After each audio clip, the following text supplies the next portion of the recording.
Good morning, ladies. At least it's not morning here. Some of you may be watching time other than morning, but I'm saying good morning. The first thing I want to tell you is thank you. Just about the time we had to be shut down last March, there were some things that hadn't happened yet in our group, and I don't know who started it, but somebody started sharing, why don't we give Joanne a love gift? And it was amazing as the money kept coming in. And you know, God knew I needed it because I have faced much car trouble and there was enough money to pay for it all. Thank you so much. Well, in this study, we're going to look into the lives of a few kings that ruled over Israel, starting with the very first one to going to one of the very last. Some were faithful to God, some were evil and worshipped idols and led their people into sin. Most of the names are kings that we barely remember, if at all. Some are familiar to us. These kings, though they lived a very long time ago, are good illustrations for us, for what happens when we trust God and what happens when we don't. Very timely thinking for today, don't you think?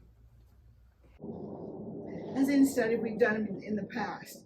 Each week, we will hear the lecture, then go to our small groups, however you were meeting. There you will share what you've learned in your study over the week and then pray for one another. Your leader may do it differently. She may watch the video with you and then do your sharing. She may do your sharing and show it at the end. With some, you will watch it on your own before you go. Your group leader will explain that. This study is quite different than any study that we've done before. For one thing, it's short. With our uncertain COVID experiences, I just thought it would be good to finish a study in a shorter time. Please put on your prayer list with one another every single week to pray and keep praying for our nation, our state, our city, our church, and within your study. Videos of the author's lesson are available, but I thought we would like to have our format as before. So I'm going to be doing the teaching using the study guide as to what to cover. You will find references to her video that you won't hear.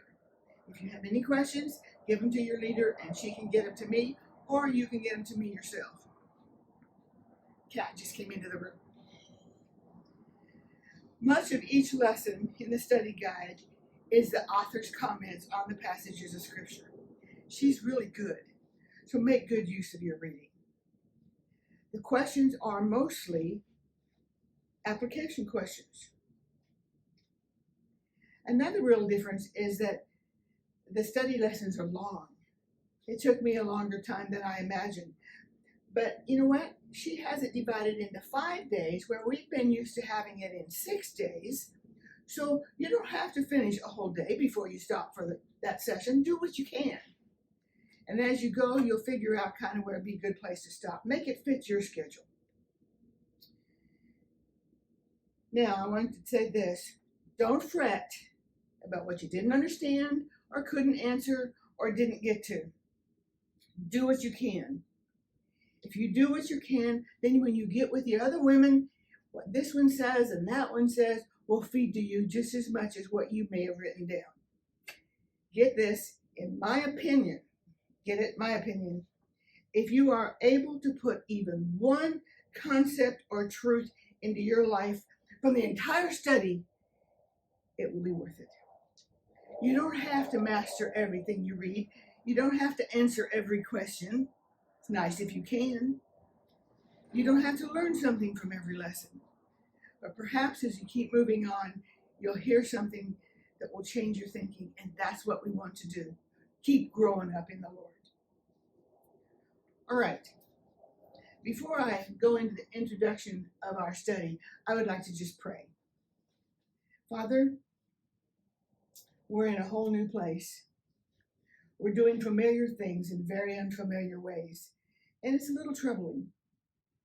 I thank you for the leadership that has stayed and said, yes, I will be a part of this.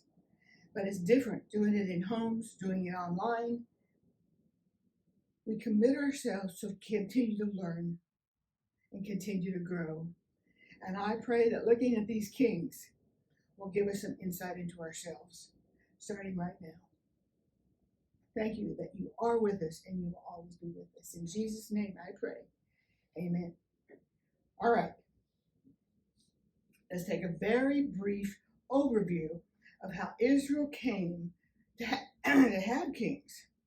After all, that isn't the best God wanted for them. But let's take a look. First of all, God called Abraham. He was called Abram when God first called him, but same man, back in Genesis 11 and 12. He gave him 3 promises.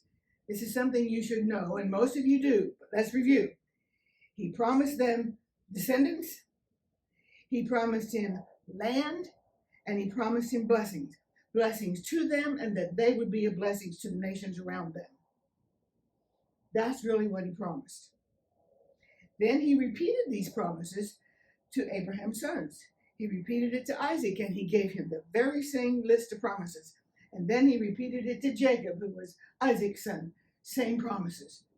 By the time these men died, they had had lots of blessing, and they were beginning to have descendants, but they still didn't have the land.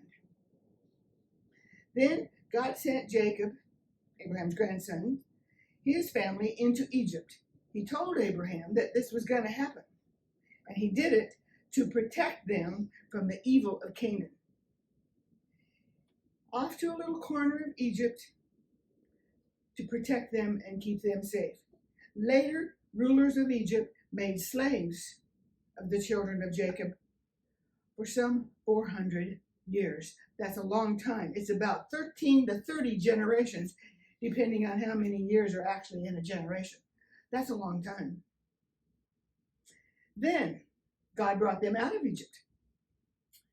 There were 70 of them when they went down there. Now there's 2 million plus.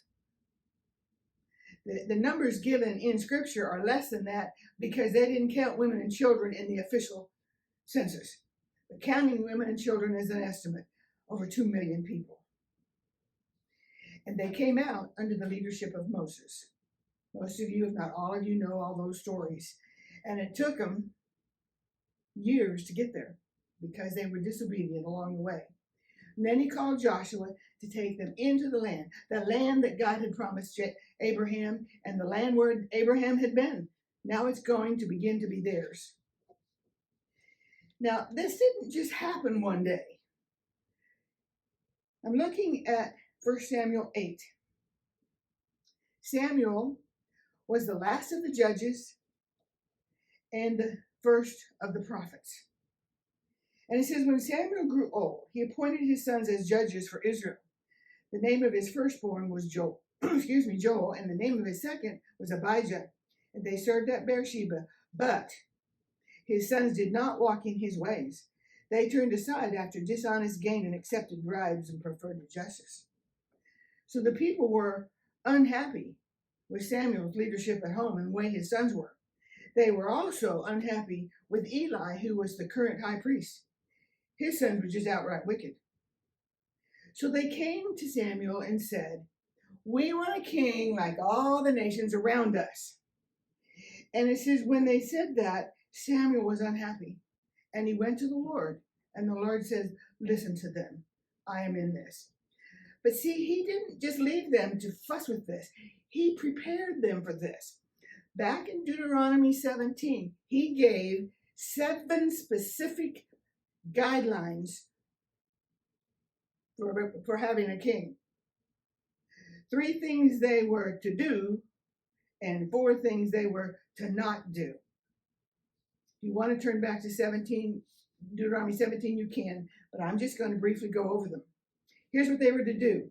Number 1, the king was to be who God, oh no, that's the second one. No, it isn't. The king was to be someone God chose. They were not to have an election. They were not to have volunteer. God would choose the king. Secondly, he has to be an Israelite. He has to be one of them. That seems logical. But if God hadn't said that, who knows what might have happened. Third, and this is really interesting, he was to make for himself a copy of the law under the supervision of the priest to read and follow all his life. And you know, as far as I have ever seen, it's not recorded anywhere if any king did that. I'd like to think they did. Some seem to. We know that most of them did not even do it and didn't care about the law. These three directives, God chosen, an Israelite, a copy of the law that he made. You know, when I take the time to write out a memory verse, I learn it a lot better than if I just read it a lot of times. I can't imagine, and I don't know if he meant just the Ten Commandments or the whole thing, which would have been about Exodus 12 through the end of Deuteronomy. That'd be a lot of writing. If they had done those, it was enough for the nation to have good kings with good counsel and a godly spirit. But he didn't leave it with the things they were to do. He also gave them something they were not to do. And here they are. He is never to take the people back to Egypt. When Moses told them this, they were standing on the brink of getting ready to go into the new territory. But they were never to take their people back to Egypt. 2, he's not to have many horses. That really seems strange, doesn't it? Horses are great, aren't they? But in those days, horses were the power of an army. God wanted them to be weaker than those around them so that they would have to trust God and him alone. Wow, that's interesting, isn't it? You know, that's the way I feel like God has asked me to be. It seems like I have so little. He could easily give me more students so that I could earn more. But he's chosen to keep me where I have to trust him. Maybe I'm a little like a king. 3rd, he's not to have a great number of wives. So not a lot of horses and not a lot of wives. Many kings those days married foreign women to form political alliances. That's been done through the centuries. If their king followed the Lord, he would not need a political alliance. Also, foreign wives would cause the heart of the king to be led astray to worship other gods. And 4th, he's not to accumulate large amounts of silver and gold. This was intended to keep the king from developing a sense of independence on self and a lust for material wealth.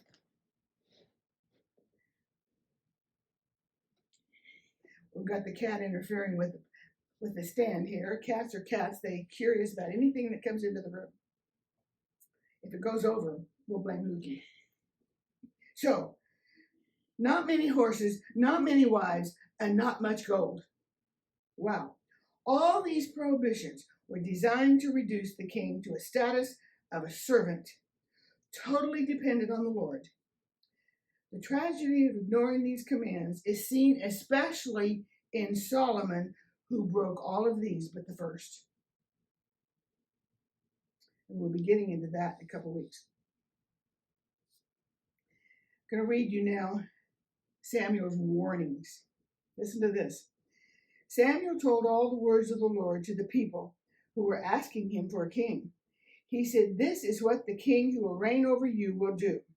He will take your sons and make them serve with your chariots and horses, and they will run in front of his chariots. Some he will assign to be commanders of thousands, commanders of 50s, and others to plow his ground and reap his harvest. Still others to make weapons of war and equipment for the chariots. He will take your daughters to be perfumers and cooks and bakers. He will take the best of your fields and vineyards and green groves and give them to his attendants. He will take 1/10 of your grain and of your vintage and give it to his officials and attendants. Your manservants and maidservants and the best of your cattle and donkeys he will take for his own use. He will take 1/10 of your flocks, and you yourselves will become his slaves. When that day comes, you will cry out for relief from the king that you have chosen, and the Lord will not answer you in that day." Listen to this. But the people refused to listen to Samuel. Who were they supposed to give 1/10 of their grain in their crops too. Well, Lord, who were they supposed to contribute to with their drink offerings and their sacrifices? The Lord. In other words, we could sum it up by saying the king was going to take God's place for them. That's scary. And that's where we're going to stop today. But by the time we get to the first king next week, it's just a short time after this had happened. We want a king. This is what's going to happen? No, we want a king anyway. Sounds like a 2-year-old, doesn't it? Let's take, what can we take away from this? I'd like for us to consider as we start out the challenge that we have. Not only to commit to this new and so very different study, but also the ongoing challenge to trust God in all we do. Some of you are old enough to remember, some of you are not. You remember in the mid-50s, 5 missionaries that went to Ecuador and they were all killed. Jim Elliot and Nate Saint were 2 of those. They tried to get into these people. That tribe was known for killing everybody. And they started kind of making friends and reaching out. And then one of their own people lied to them about what these men said they were trying to do, and they were all killed. They found in Jim Elliot's Bible a statement he had written there before he ever went. And this is it. You may have heard this before. He is no fool who gives what he cannot keep to gain what he cannot lose. I've been thinking about this for a time. We are really still kind of frustrated that we can't do Bible study like we always have. It was great, wasn't it? We gathered together. We had a wonderful worship time. We heard the lecture, studied the lesson at home, and shared with our group what we'd learned and prayed for each other. And you know what? We might as well let go of it because we can't keep it. But what we can do is take a hold of what will last forever. Actually, the essentials of Bible study are the same. It's a safe place for women to get together and learn from God's word, to learn and encourage and pray for each other. And we can still do that. We just can't reach out and hug somebody. That's about the only difference. And it's kind of a nuisance to figure out how to do something electronic. At least it's a nuisance for me.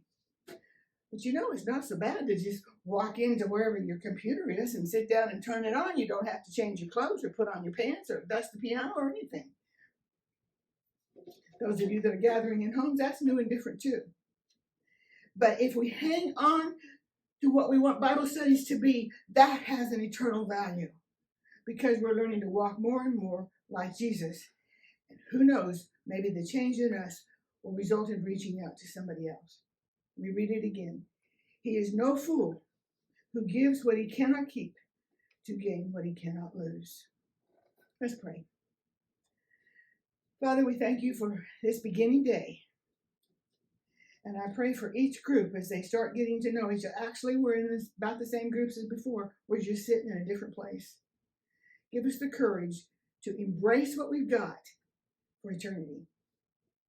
I thank you for each leader that has kept going. I thank you for Jill and her technical skills. Thank you for them, all of them, for being willing to give their time to the Lord. And we ask for continued blessing week by week as we struggle to learn a new way of study and a study that seems different from what we've done before, but you're the same and your word never changes. Help us to grasp it. We pray in Jesus' precious name. Amen.